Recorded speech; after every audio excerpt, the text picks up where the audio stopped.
Sometimes betrayal doesn't come from enemies, it comes from the very hands you once held with love. I never imagined that the girl I called daughter would be the one to bury my voice in silence. The sound of the lock clicking that day still echoes in my bones. It wasn't just the door she shut, it was the door to my heart. And as I sat in the darkness of that basement, trembling and cold, I realized something horrifying. She didn't know the cameras were watching. She didn't know the truth was still alive. My name is Margaret Lawson. A 68-year-old retired schoolteacher. I've lived in this same house for 42 years, a home built not from bricks, but from memories. Every wall still whispers the laughter of my late husband, William, and the tiny footsteps of our only son, Ethan. When Ethan married Lena, I remember the way he looked at her with a kind of devotion that made my heart melt. She was young, beautiful, and graceful, the kind of woman who could turn heads just by walking into a room. I thought finally my son had found someone who would love him as deeply as he deserved. At first, everything seemed perfect. Ethan and Lena moved in with me after their wedding, saying they wanted me close, that I shouldn't live alone in my old age. I remember crying that day, happy tears. I thought I was lucky. But life has a cruel way of revealing the truth slowly. Painfully, it started with small things. Lena stopped eating dinner with me. She began sighing whenever I spoke, as if my very presence annoyed her. She called me old-fashioned, mocked the way I still watched the evening news or kept framed pictures on the shelves. Ethan never noticed. He was always at work, leaving early, coming home late. Lena had all the time in the world to poison his mind little by little. I didn't know how deep the venom would spread. One morning I woke up to find my favorite teacup shattered on the kitchen floor. When I asked Lena about it, she smiled faintly and said, "Oh, you must have dropped it. You're getting forgetful, Mom." That word used to feel sweet, now it sounded sharp like glass. I brushed it off. Old age does bring forgetfulness, I told myself. Maybe she was right. But then came the whispers. I'd walk into a room and hear her talking on the phone. Her voice would drop to a cold whisper the moment she noticed me. "No, not yet. She's still here. Yes, I'll handle it. Don't worry. Ethan trusts me completely." At first, I thought maybe she was planning a surprise, something for me or Ethan. But the tone, it wasn't love, it was something darker. A week later, I found mail addressed to me hidden behind a drawer, letters from the insurance company, talking about property transfer forms. My house. My name. My signature forged. My hands trembled as I held those papers. I didn't know whether to cry or scream. I went to Ethan that night, tears in my eyes, begging him to listen. "Ethan, please. I think there's something wrong. I didn't sign these papers. Someone's trying to..." But before I could finish, Lena entered the room. She looked at me with an expression so calm, so confident, it sent a chill through me. "Mom, maybe you just forgot signing them. You've been really forgetful lately." She turned to Ethan. "Sweetheart, you know how she's been lately. Maybe we should get her checked." And Ethan, he believed her. I saw it in his eyes, the doubt, the pity. That was the night I realized I was losing. My Sundays turned into weeks. I felt like a stranger in my own home. Lena began locking certain rooms, saying she needed privacy. She took control of the bills, the phone, even my medications. And then the day came. The day she decided to silence me completely. It was a stormy evening. The kind of night where thunder feels like it's shaking the soul of the earth. Ethan had gone on a business trip, or at least, that's what Lena said. She brought me dinner, soup and bread, and placed the tray gently in front of me. Her smile looked different that night, cold. "Too calm. You must be tired, Mom," she said softly. "Why don't you rest downstairs? I'll clean up here." "Downstairs, the basement." I hesitated. But her tone was so deceptively kind that I didn't argue. I walked down the creaking stairs, the dim light barely touching the stone walls, and then I heard it, the sound of the lock, a single sharp click that froze my blood. "Lena," I called. "Lena, what are you doing?" Her voice came faintly through the door. "It's for your safety, Mom. You need rest." Then silence. I screamed. I banged on the door until my hands bled, but no one came. The air was cold and damp. The only sound was the faint dripping of water from the pipes above. Hours passed, maybe days, I couldn't tell. My voice was hoarse, my body trembling from hunger and fear. I kept asking myself, why?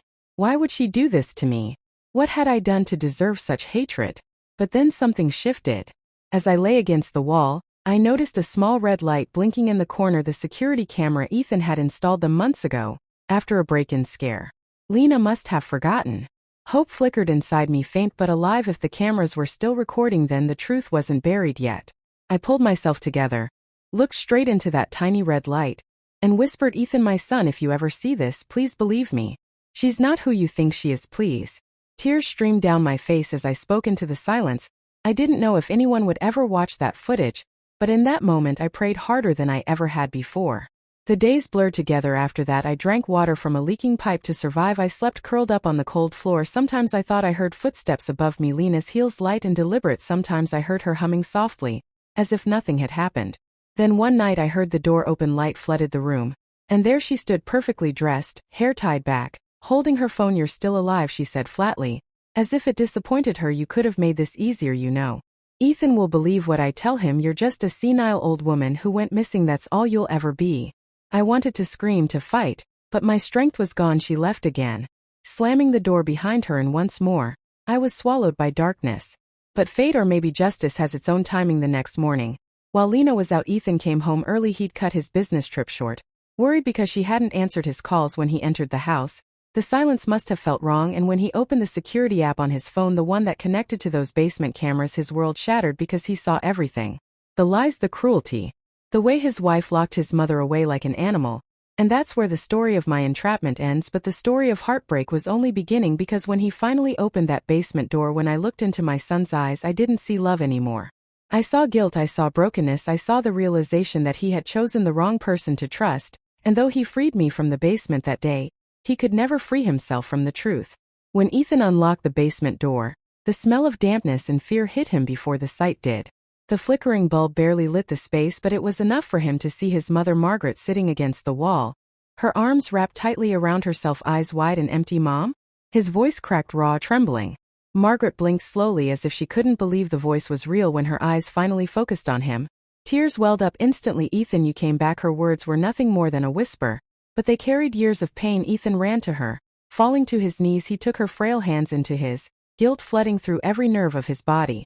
Her skin was cold, bruised in places, her nails broken from scratching at the door. "Mom, I'm so sorry." "Oh my God, I'm so sorry." Margaret didn't answer. She just looked at him with the kind of gaze that makes a man realize how blind he's been, because for months Ethan had ignored the signs, the sadness in her voice, the hesitation in her smile, the quiet way she'd started disappearing into the background of his life. He thought Lena was helping. He thought his mother was simply aging. He never imagined that behind every gentle word, every fake smile, his wife was erasing the woman who raised him. Ethan helped Margaret upstairs, wrapping her in a blanket, his hands shaking as he guided her to the couch. She was weak, barely able to stand. He brought her water, then soup, her favorite tomato and basil, the same one she used to make for him when he was sick as a child. When she sipped it, she started crying. "You used to love this," she whispered. "You said it always tasted like home." Ethan's throat tightened. "It still does, Mom." But even as he said it, his voice cracked under the weight of guilt. When Lena came home that night, the world she built on lies began to crumble. The front door opened and she stepped inside, humming softly, holding shopping bags, her face glowing with the same fake kindness that had fooled everyone, until her eyes fell on Ethan. He was standing in the middle of the living room, the tablet in his hand, the one showing the recorded footage. Lena froze. "Ethan, you're home early," she said carefully, forcing a smile. "I was just—" "Where is she?" he interrupted. His voice was low, trembling not from fear, but from barely contained rage. "Who?" she asked, playing innocent. "My mother," he snapped. "Where is she, Lena?" Before she could answer, Margaret's weak voice drifted from the couch. "I'm right here, Ethan." Lena's face went pale, the color draining instantly. For the first time, the perfect mask she wore began to crack. The confrontation. Ethan stepped closer, holding up the tablet. The video looped, Lena locking the basement door, her cold words echoing through the speakers. "You could have made this easier. You know Ethan will believe what I tell him." The silence in the room was suffocating. Lena's eyes widened, darting between Ethan and the screen. "It's not what it looks like," she said quickly. "She's been confused lately. She's sick." "Ethan, you know that." But her voice trembled, her words faltering as Ethan kept playing the footage, frame after frame of cruelty she couldn't erase. "Stop," she whispered. "Please, Ethan, stop." But Ethan didn't. He needed to hear every second, needed to let the truth stab through his denial. When the video finally ended, he looked at her, and in his eyes, there was nothing left of the love he once had. "You locked my mother in a basement," he said quietly. "You starved her. You lied to me. You forged documents in her name. And you thought you could get away with it." Lena tried to move closer, tears pooling in her eyes. "Ethan, please. I did it for us, don't you see? She wanted to take everything. She never wanted you to have this house, this life." Enough," he roared, his voice shaking the room. The sound made Margaret flinch. Ethan immediately turned to her, realizing his mother's hands were trembling again. He dropped to his knees beside her. "Mom, I'll fix this. I promise you'll never go through this again." Lena stood frozen, her mind racing. She could see her life slipping through her fingers, the wealth, the reputation, the control. She took a deep breath, trying one last time to twist the knife of manipulation. "Ethan," she said softly, her tone shifting into that gentle voice. "He once fell in love with you. You've known me for years. Do you really believe I could do something like this? You think your mother in her state is remembering things, right?" Ethan didn't respond. He just pointed toward the door. "Get out." For a moment Lena didn't move. Then slowly she dropped her bags. her eyes filling with something darker, hatred. "You'll regret this," she whispered, "both of you." And with that, she walked out, slamming the door so hard the windows shook. That night Ethan sat beside his mother, holding her hand as she drifted into uneasy sleep, but he couldn't close his eyes.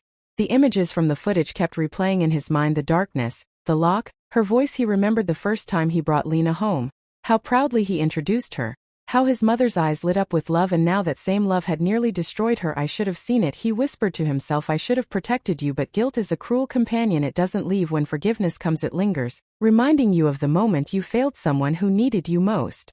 Days passed. Lena's absence filled the house like a ghost, every corner heavy with what she'd done. Ethan reported everything to the police, handing over the camera footage and forged papers they promised to investigate. But the damage inside Margaret's heart was something no law could fix. She started waking up in the middle of the night, screaming, her hands clutching the blanket as if she were still locked away. Ethan would rush to her side, hold her until she stopped shaking, whispering, "You're safe now, Mom. She can't hurt you anymore." But deep down, he knew that wasn't true. The body heals faster than the heart, and Margaret's heart had been shattered in ways he couldn't mend. One afternoon, Ethan found her sitting by the window, staring out at the garden. The same garden where his father used to plant roses every spring. "It's beautiful today," he said softly, taking a seat beside her. Margaret nodded, but didn't smile. "Your father loved this view," he said. "The world always looks softer through flowers." She turned to him slowly, her eyes distant. "Ethan, promise me something." "Anything, Mom. If anything ever happens to me, don't let her near my grave." Ethan's heart twisted. "Don't say that, please. Nothing's going to happen to you. You're safe." But Margaret's voice was quiet, too calm, too certain. "No one is ever safe from the people they love." That night the police called. They had found Lena's car abandoned on a cliff road miles away. No one inside, no note, no sign of her. For weeks they searched, but Lena had vanished like a shadow swallowed by the dark. Some said she fled the country, others whispered she jumped. No one really knew. Ethan didn't care. He stopped searching for her the day he realized that finding her wouldn't bring peace, not to his mother, not to himself. Months passed. The house slowly came alive again. Ethan repainted the basement, sealed the door, turned it into a storage room, though Margaret never stepped near it again. Sometimes she'd pause by the stairs, her eyes filled with memories she'd rather forget. And every time she did, Ethan would take her hand, guiding her away gently. But despite the calm that seemed to return, something had changed forever. The silence between them wasn't empty, it was filled with everything they didn't say. One evening, as the sun dipped behind the horizon, painting the walls gold, Margaret looked at her son and whispered, "You know what hurts the most?" "What, Mom?" "It's not that she locked me away, it's that when she did, you weren't there to hear me scream." Ethan's heart shattered all over again. He reached for her, but she just smiled faintly, a fragile, broken smile. "You're here now," she said softly. "That's what matters." But as he looked into her tired eyes, he knew the truth. Some wounds never close, some trust, once lost, is gone forever. Months had passed since the night Ethan freed his mother. The world had moved on. The neighbors stopped whispering. The police closed the case, and the house finally felt safe again. But Margaret didn't. Every morning she'd wake up before sunrise, sit by the window, and stare at the garden in silence. Ethan would bring her tea, hoping to see a spark of the woman she once was, the warm, loving mother who taught him kindness and hope. But her eyes were always distant, fixed on something only she could see. "You should rest, Mom," he'd say softly. "I slept enough." She would whisper, "Too much." When I was down there, her words always carried that hidden tremor, a faint reminder of the dark. Ethan tried to keep the house bright, filled with noise. He played soft music, cooked dinner, told stories from work, anything to fill the silence. But the silence always came back. One evening, he found her standing near the basement door, her fingers tracing the edge of the frame. "Mom, don't," he said gently, walking over. "I told you, you don't need to go down there anymore." Margaret turned slowly, her face was pale, her voice trembling. "I heard something." Ethan frowned. "What do you mean?" "A voice," she whispered, "someone calling my name from below." He froze. The basement had been sealed, no electricity, no windows, no way for anyone to get inside. "It's just the wind, Mom," he tried to assure her. "Sometimes the pipes make sounds." But her eyes, they didn't believe him. That night, Ethan couldn't sleep. He kept hearing his mother's words in his head, "Someone calling my name." He finally got up, went downstairs, and unlocked the basement door. The air was cold and heavy, carrying the faint scent of dust and damp concrete. He turned on a flashlight and slowly descended the stairs. Every creak made his skin crawl. The basement was empty, just boxes, tools, and old furniture covered in sheets. But when he turned to leave, something caught his eye. In the far corner on the wall, someone had written 3 words in chalk. "I'm still here." Ethan froze. His flashlight flickered, and for a second he thought he saw a shadow move, quick, silent, just at the edge of the light. He ran upstairs, slamming the door behind him, his breath shaking. The next morning, he didn't tell Margaret what he'd seen. He didn't want to scare her. He told himself maybe it was old, maybe she had written it long ago in her desperate days of captivity. But deep down something inside him whispered that wasn't true. He'd repainted those walls. Whatever was written there was written after. In the days that followed, strange things began to happen. Margaret's belongings started moving from their places. Her hairbrush, her glasses, a photo frame. At night the lights in the hallway flickered on their own, and one evening as Ethan walked past his mother's room, he heard her talking softly, almost lovingly. "No, please don't be angry. I forgive you. Just leave us in peace." He froze at the door. "Mom? Who are you talking to?" She turned her head slowly, her eyes glassy with tears. "Lena," she said simply. She came back. Ethan's blood ran cold. He walked into the room, looking around. "Nothing. No one, Mom. Lena's gone," he said carefully. "She's not here." "Yes, she is," Margaret said, voice trembling. "She sits right there in that chair. She says she misses you." Ethan followed her gaze to the empty armchair by the window. The air around it seemed colder somehow. He forced a smile. "You're tired, Mom. Try to rest, okay?" But as he tucked her in and turned off the light, he couldn't shake the feeling that someone was sitting there, watching. That night, Ethan couldn't fight the curiosity. He went back downstairs, opened the old security system app, the same one that had captured Lena's crime. He checked the basement camera feed, still functional, still recording. The time showed 2:03 a.m. First, nothing. Just stillness, then a faint flicker, a figure, blurred, pale, near the far wall. Ethan leaned closer. The shape slowly moved, turning its head toward the camera. He froze when he saw the face, not clear, not solid, but unmistakable. Lena. Her lips were moving, forming words the microphone barely caught. But as he turned up the volume, a whisper slipped through the static. "You took everything from me." The screen glitched and then went black. Ethan's heart pounded. He slammed the laptop shut, breathing hard. "It's not real," he told himself. "It's just interference." But part of him knew better. The next morning, he went to the basement again. The chalk writing was gone. In its place, a single rose, wilted and blackened, lay on the floor. He stared at it for a long time before whispering, "What do you want, Lena?" The silence answered him. Margaret began to fade. Her body weakened. Her sleep became restless and her voice grew softer each day. Sometimes Ethan would wake up in the middle of the night and find her standing by the window, talking softly to someone who wasn't there. "It wasn't all your fault," she'd whisper. "We both made mistakes." One night, Ethan finally asked her, "Mom, why do you keep talking to her? She hurt you. She tried to kill you." Margaret smiled weakly, her eyes distant. "Because hate doesn't bring peace, Ethan. Forgiveness does." "She doesn't deserve it," he said bitterly. "Maybe not," she murmured, "but I do." That same week, Ethan decided to disconnect the security cameras completely. He couldn't bear the thought of watching that footage again or seeing what shouldn't be seen. But the night after he shut them down, the noises returned. Soft footsteps above his room, a whisper in the hallway, a faint knock from the basement door. He lay awake, staring at the ceiling, his mind replaying every nightmare. And then he heard his mother's voice, faint, broken, calling his name. Ethan. He jumped up and rushed to her room, but she wasn't there. The window was open, the curtain swaying gently in the wind, and on her pillow a single note written in shaky handwriting. She said, "She's waiting for me.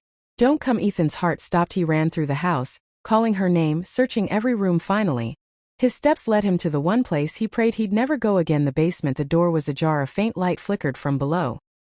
He descended slowly, his breath shallow, fear crawling up his spine. At the bottom of the stairs he stopped. Margaret was there, standing near the corner, staring at something only she could see. "Mom?" he whispered. She turned to him, tears streaming down her face, a faint smile trembling on her lips. "She's here, Ethan. She forgave me." Ethan looked, but there was nothing, only shadows dancing across the wall.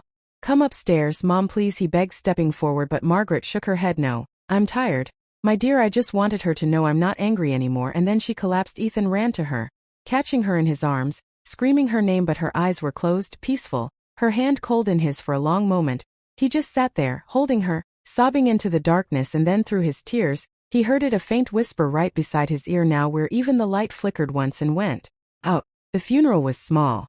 Rain fell steadily, the kind that soaks through umbrellas and tears alike. Ethan stood alone beside the casket, his suit clinging to him, his eyes hollow. No family came. Most were gone or distant. No friends of Lena either. No one wanted to be seen near the man whose wife had locked his mother in a basement. When the priest whispered the final prayer, Ethan barely heard it. He was staring at the coffin as it lowered into the earth, his fingers tightening around the single white rose he held. He didn't throw it in. He couldn't, because a part of him still believed she wasn't truly gone, that any moment, he'd hear her voice again, telling him to eat, to rest, to forgive himself. But the only voice was the wind back home. The house was unbearable. Margaret's chair still faced the garden. Her teacup still sat on the table.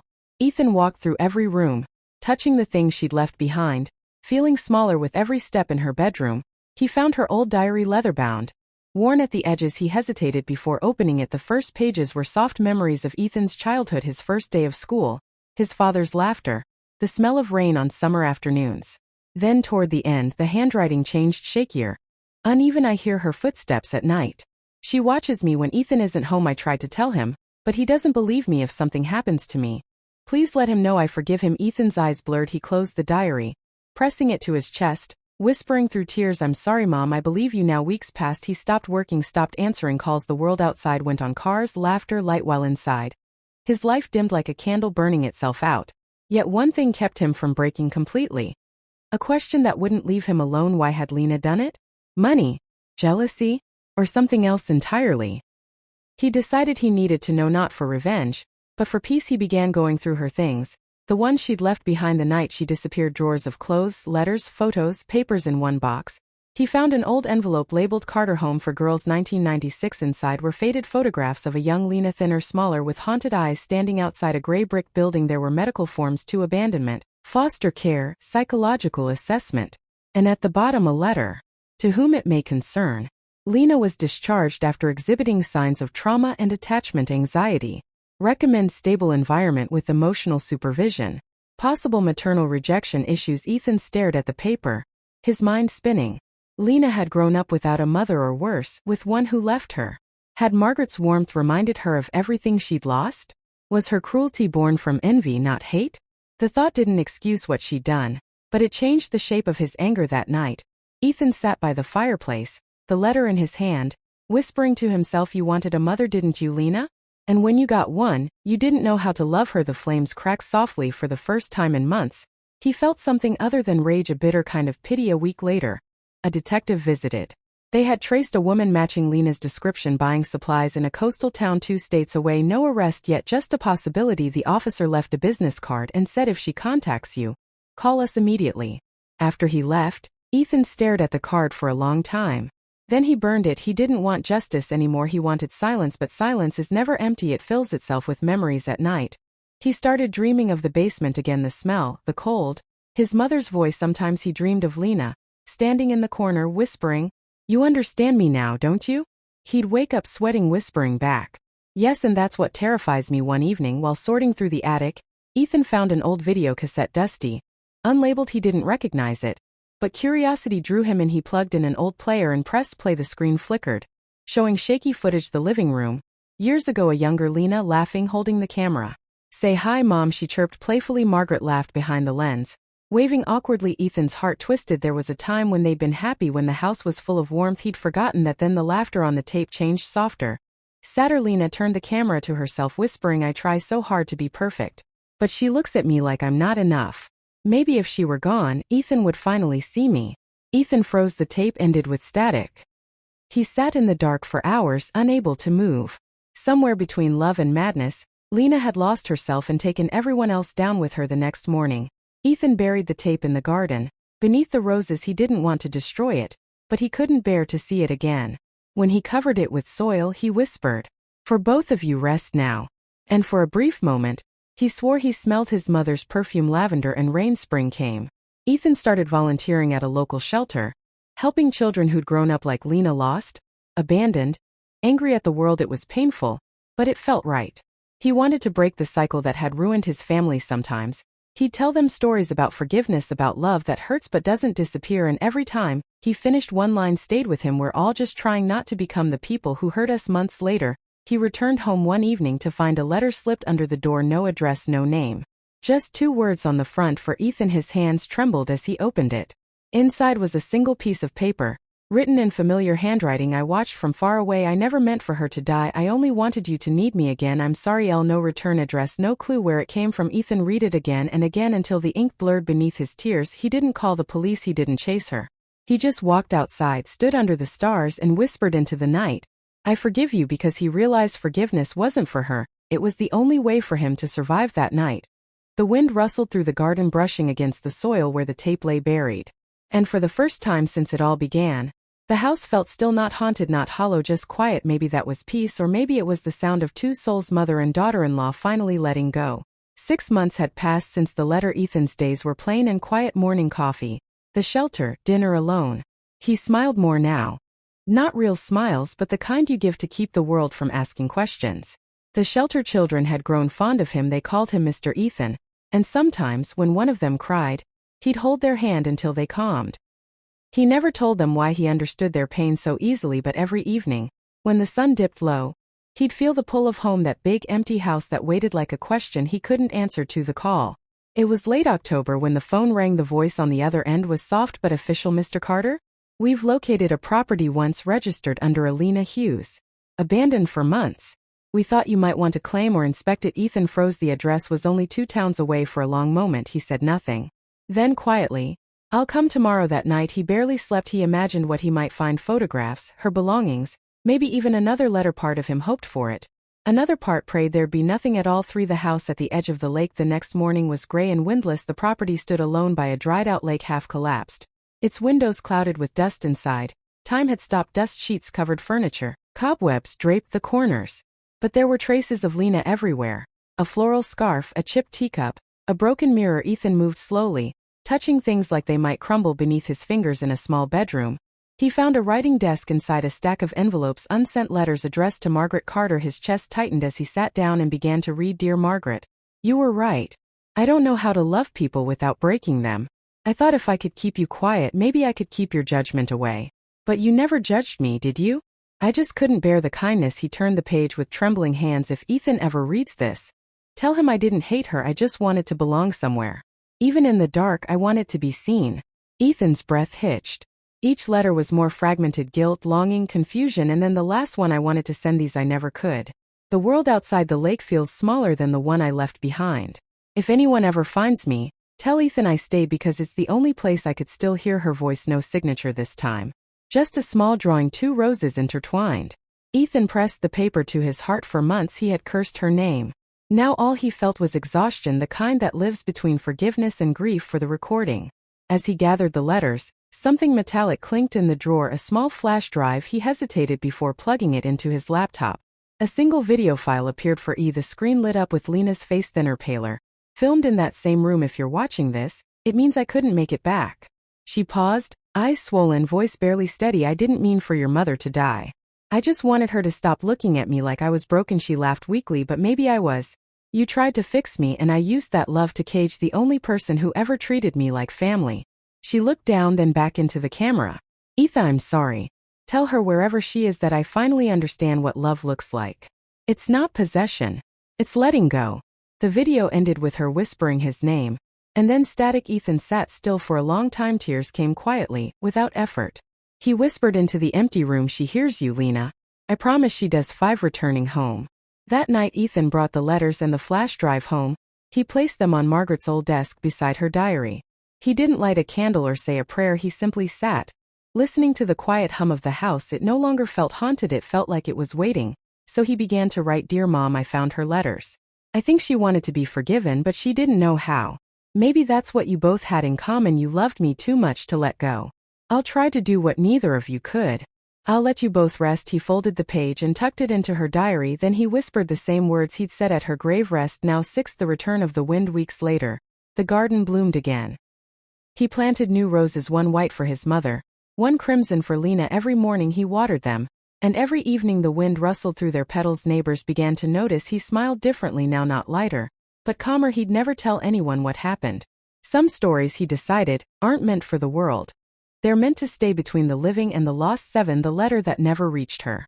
One rainy afternoon, Ethan went to the post office with a single envelope in his hand. Inside was the letter he'd written for his mother.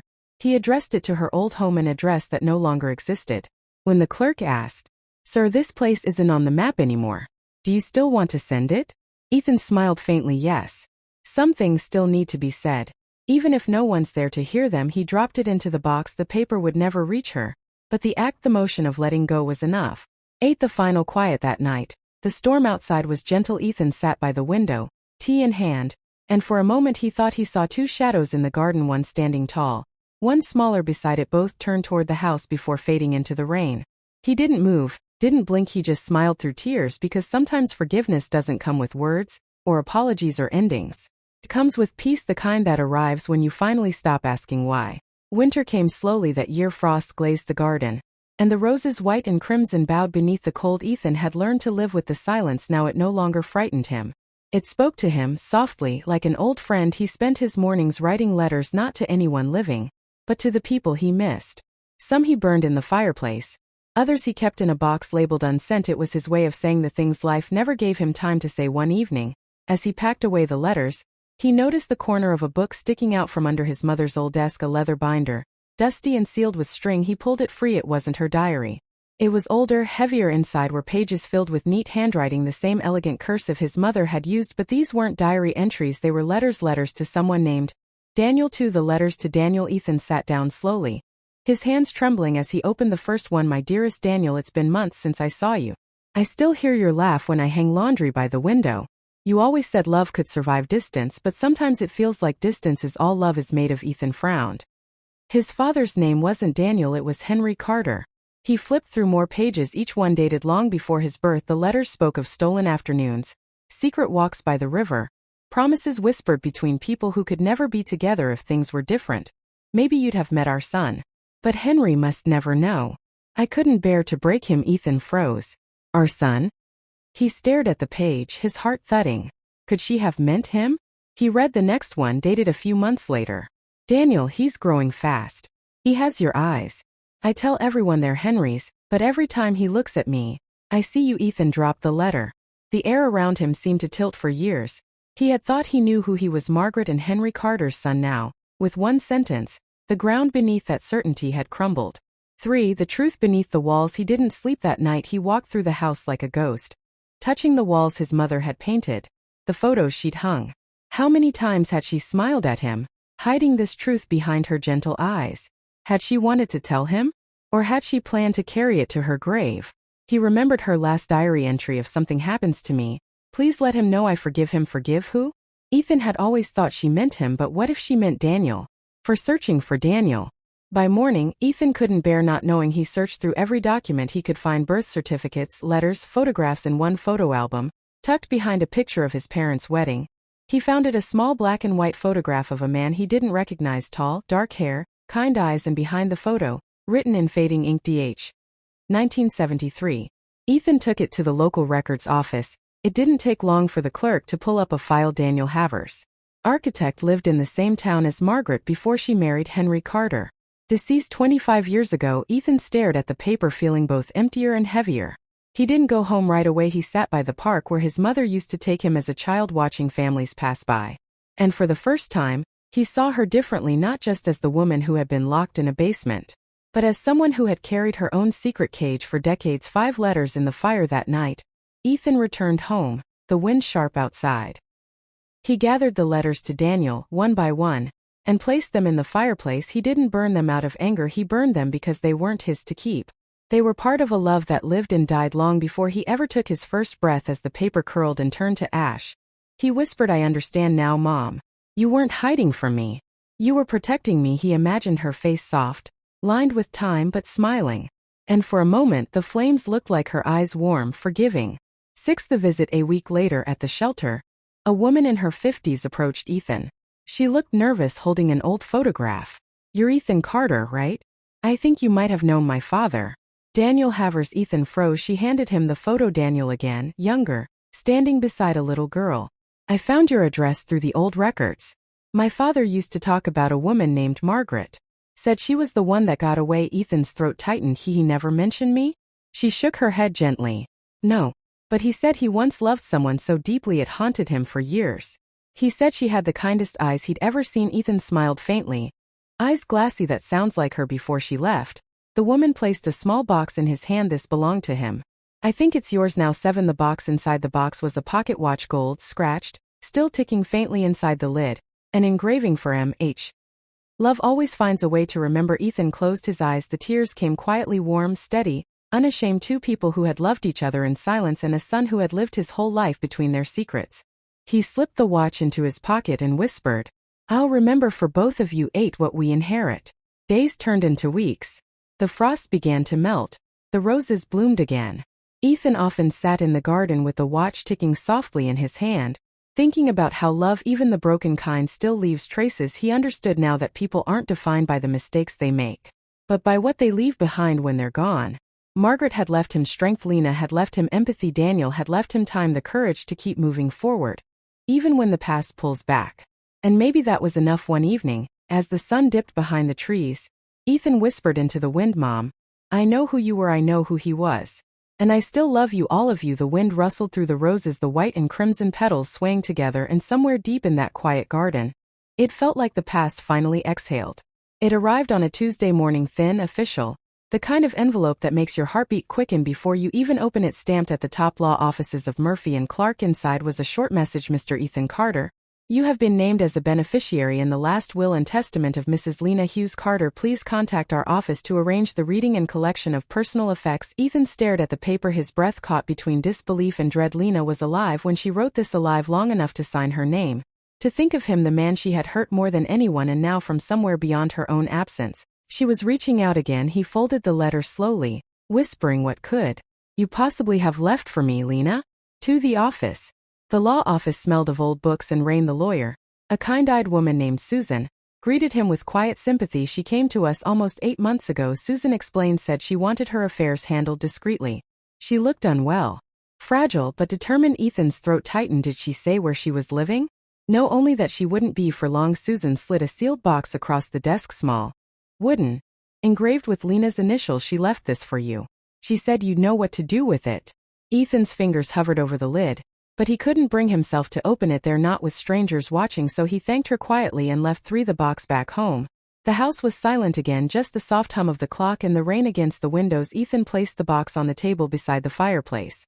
For a long time he just stared at it, hands trembling. He was afraid not of what was inside, but of what it might awaken in him. Finally, he lifted the latch. Inside were 3 things: a small silver locket, a folded letter, a flash drive. He picked up the letter first. "Ethan, if you're reading this, then I'm gone. I don't expect you to forgive me again. I don't even deserve to ask. But there are things you never knew, and you should. I didn't just hurt your mother, I hurt someone else before her, someone who trusted me when I was still a child, trying to be seen." Ethan's pulse quickened, the handwriting wavered, the ink smudged by tears or trembling. "Before I met you, I lived in the Carter home for girls. There was a woman there, Mrs. Doyle. She tried to help me, but I mistook her kindness for pity. I stole from her, lied about her, ruined her career. She lost everything because of me. I told myself I'd do better when I had a family. But pain doesn't vanish. It just changes faces." Ethan's hand shook as he turned the page. "Your mother was the first person since Mrs. Doyle who made me feel seen. That's why I feared her. I thought she'd see through me, see the broken thing I was, and take you away, so I locked her away. Instead, I told myself it was survival. It was madness, but the night she died I sat outside that house for hours. I couldn't go in. I saw the lights from the cameras and realized she'd known all along. She forgave me even then. You both did." The last line was barely legible. "Please bury this locket with her. It belonged to Mrs. Doyle. I carried it as a punishment. Now I want it to rest where forgiveness still lives." For the locket. Ethan opened the locket carefully. Inside was a tiny, faded photo, a much younger Lena, no older than 16, standing beside an older woman with kind eyes engraved inside the lid. "To my brave girl. May love heal what life breaks." He traced the words with his thumb, tears welling. "You carried her guilt your whole life," he whispered, "and in the end, you carried mine too." 5. The flash drive. He hesitated before plugging it in. A single video file appeared, the last truth. The screen flickered to life, showing Lena sitting by a lake, the same one where her old house had stood. She looked pale, her hair shorter, her face tired. "But call, if you're watching this, Ethan, I need you to understand something. Your mother saved me once, long before the basement." Ethan frowned. "Years ago I tried to end everything. I'd run away from the home. I was cold, hungry, and ready to disappear. A woman found me on the side of the road, brought me food, called for help. Her name was Margaret Carter." Ethan froze. "Yes," Lena whispered through tears, "your mother.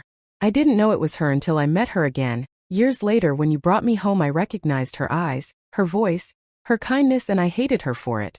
Because she was proof that I'd once been saved, and I still became a monster." The camera trembled as she wept. "I tried to tell her that night. I went down to the basement door, but she was already gone."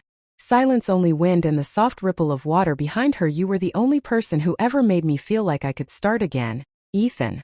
But I ruined that too. I don't ask for peace, only to be remembered as someone who tried." Even when she failed. The video ended. Ethan sat in silence, his tears falling freely. The truth felt heavier than anger, deeper than forgiveness. His mother had saved the same girl who would one day destroy her, and never even knew it. 6. The burial. The next morning, Ethan went to his mother's grave. The sky was pale and still, the ground soft from last night's rain. He knelt down, holding the silver locket in his hand for a long moment. He said nothing, then quietly whispered, "You saved her once, Mom. Maybe now, you can save her again." He buried the locket beside the roses. As he covered it with soil, the wind swept through the cemetery, carrying with it the scent of lavender and rain. He closed his eyes, whispering, "She's yours now." 7. The quiet that follows forgiveness. That night, the house didn't feel empty, it felt finished. Every secret had been told, every ghost given its voice. Ethan sat by the window, the pocket watch ticking softly in his palm. Time still moved, and for the first time in years, it didn't feel like a punishment. He whispered into the quiet, "Good night, Mom." "Good night, Lena." The wind rustled through the garden. One last breath, one last sigh, and then at last silence. 3 weeks had passed since Ethan buried Lena's locket beside his mother's grave. He'd begun rebuilding quietly, fixing up the house, volunteering at a local shelter, trying to find some rhythm again. Every night, he'd light a candle near the window and write in his mother's old journal, not letters to her, just thoughts, fragments of peace he was trying to piece together. That evening, as rain started to fall again, the doorbell rang. It was a soft sound, hesitant, like someone unsure if they should be there. Ethan wiped his hands and opened the door. Standing there was a woman, late 30s, soaked from the rain, holding a worn leather satchel. Her eyes were tired but warm, her voice trembling. "Are you Ethan Carter?" "Yes, can I help you?" She hesitated, biting her lip. "My name is Anna Doyle. I think you knew my Aunt Margaret Doyle." Ethan froze. The name hit him like cold air. "Doyle?" he repeated softly, "as in Mrs. Doyle?" She nodded. "Yes, the woman from the girl's home. I think you knew someone who knew her too." Ethan's heart sank. He knew exactly who she meant to, the connection. Ethan invited her and offered a towel and some tea. Anna sat quietly, staring at the framed photo of Margaret and Ethan on the mantel. "That's your mother?" she asked. "Yes," he said softly. "She was everything." Anna nodded. "My aunt used to talk about her sometimes, said there was a woman who kindness she once gave a girl who didn't deserve it." Ethan's breath caught. "Lena." Anna's eyes flickered with recognition. "So you do know her?" Ethan exhaled slowly. "Knew her. She's gone now." Anna looked down. "I thought so. I wasn't sure." From her satchel, she pulled out a sealed envelope, yellowed at the edges. "My aunt passed away last year when we were going through her things. I found this letter. It was addressed to someone named Lena Hughes, but it was never sent. I think you might need to see it." She handed it to him gently. The handwriting was delicate, the same kind, flowing script Lena had shown him in the video. 3. The unsung forgiveness. Ethan sat down and unfolded the letter. It began with a line that made his eyes blur instantly. "My dear Lena, you won't remember me kindly, and I don't blame you. I was a woman trying to help a girl who didn't want help. But even then, I saw something in you, a light too stubborn to die no matter how many times life tried to snuff it out." Ethan read on, every word trembling in his hands. "You took something from me once, my trust, my job, even my home. But what I never told anyone was that you also gave me something, the reminder that love isn't safe. But it's still worth giving. I followed your name in the papers, in whispers. I know you had a son, or rather, a family. I hope you found peace, even if it wasn't with me. If life ever brings you back to that house on Riverbend Lane, please tell the woman who lives there that I forgive you both. Because forgiveness isn't about who deserves it. It's about who needs it most." Signed simply Margaret Doyle. The same woman Lena had betrayed, the same woman Lena could never stop feeling guilty about. For the realization, Ethan leaned back, his throat tight. She forgave Lena long before Lena even knew it. Anna nodded. "She did. Aunt Margaret always said, some people break things to test if they can still be fixed. I think she saw that in your daughter-in-law." Ethan let out a quiet laugh, part pain, part awe. "You know, my mother once saved Lena's life without knowing who she was. And now your aunt forgave her without ever getting the chance to say it. They both reached out to her in different ways." Anna smiled softly. "Maybe that's how the world works. Forgiveness travels even when people can't." They sat in silence for a while, the rain tapping gently against the window. Two strangers connected by women who had both given love where others saw only loss. 5. The promise. Before leaving, Anna took out a small photograph. It showed a young Lena, arms crossed, defiant but alive, standing beside a smiling Mrs. Doyle. "This was in my aunt's journal," Anna said. "She kept it till the end. I think she wanted it to find its way home." Ethan accepted it gently, tears in his eyes. "It already has," she smiled, then left quietly, disappearing into the misty rain, leaving Ethan alone with the picture and the echoes of forgiveness that stretched across decades. 6. The lesson. That night, Ethan lit the candle by the window again, but this time, he didn't write to his mother. He wrote to Lena. "You were right. Love doesn't fix what's broken. It teaches us to hold the pieces without cutting ourselves again. Your story didn't end with the basement. It ended with forgiveness from strangers, from the dead, And maybe finally, from me he placed the photo of Lena and Mrs. Doyle beside his mother's. The three faces now sharing the same shelf, different lives, same mercy. 7. The whisper of peace. As Ethan turned off the lamp, he swore he heard a faint whisper, not haunting, but peaceful, a woman's voice, soft and familiar. Thank you for letting me come home. He didn't know if it was real, but he smiled anyway, because some things, forgiveness, love, the way people find their way back to each other, don't need to be seen to be true. 1. The visit. Spring had finally arrived for the first time in years. The garden outside Ethan's home was alive again, lavender pushing through the soil. The roses his mother had planted blooming despite the past. He spent his mornings in the sunlight, coffee in hand, writing small notes to himself. Don't forget the quiet. Forgiveness is a choice, not a reaction. But one morning as he stepped outside, he noticed something resting at the gate, a small, wrapped package, no return address. Inside was a simple glass jar, filled with folded pieces of paper. On the label were 4 words in careful handwriting: messages for when it hurts. Ethan frowned softly. There was no signature, but somehow it felt like Lena. 2. The jar of messages. He sat at the kitchen table, sunlight spilling across the floor, and opened one of the notes. It read, when it hurts, remember that guilt is the ghost of love. It lingers only where love once lived. He opened another. You can't erase what you did, but you can choose what to do next. Each note carried Lena's voice, her reflection, her regret, her heart trying to leave something behind that wasn't pain. Some were torn from old notebooks, others written on scraps of receipts or napkins. They weren't grand confessions. They were whispers, proof that she tried to become someone better. Ethan found himself crying quietly, not from sadness, but from the strange gentleness of it. For so long, he'd lived in the shadow of what she'd done. Now, he saw the light that shadow had come from. 3. The memorial. A week later, Ethan decided to do something he'd been afraid of for years. He went to the house on Riverbend Lane, the place where everything had begun and ended. The paint was peeling, the windows broken, but the garden out front was wild and full, as if time itself had refused to let it die. He placed 3 things on the porch: his mother's pocket watch, Lena's photo with Mrs. Doyle, a candle. He lit the candle and whispered, for the women who taught me that love can live inside broken things. Then he sat on the steps until the sun dipped below the trees, watching as the flame flickered against the wind but never went out for the stranger. As he stood to leave, he noticed an elderly woman walking slowly down the road, carrying flowers. She paused when she saw him. You're Margaret's boy, aren't you? She said kindly. Ethan smiled faintly. Yes, ma'am. I am. The woman nodded. I used to know your mother. She helped everyone on this street, even when no one helped her. Her eyes softened. And that young wife of yours, she came by once long ago. Said she wanted to plant something in your mother's memory. I didn't know what happened after that, but I remember her eyes. Sad but determined. Ethan's breath caught. Lena? The woman nodded. She left a note at your gate. Said it was for you, for when he's ready to forgive. Ethan closed his eyes, realizing what the jar really was: her final act of love, waiting quietly for him to be ready. 5. The letter beneath the gate. Back home, he walked to the gate the woman had mentioned. Underneath one of the wooden planks, half buried in dirt, he found a small, weathered envelope. Inside was a single page, faded and stained with rain. Ethan, if you ever read this, it means I didn't get to say goodbye the way I wanted. I never wanted you to remember me as the woman who locked your mother away. Remember me instead as the woman who finally learned what love really meant, because you showed her every time I tried to destroy love, it survived anyway in you. In your mother and Mrs. Doyle. You were all proof that kindness outlives our cruelty, so when it hurts, look for the light. It's always where you left it. Lena. Ethan pressed the letter to his chest. The sun had begun to set, the sky painted in soft gold. And for the first time in a long time, he didn't feel empty, he felt grateful. 6. The final visit. The next morning, Ethan returned to the cemetery. He brought 3 white lilies, one for his mother, one for Lena, one for Mrs. Doyle. He placed them gently on the grass, kneeling in the quiet. You 3 never met the way you should have, he said softly, but somehow, you saved each other anyway. He closed his eyes, letting the breeze carry his words. It wasn't a prayer, not exactly.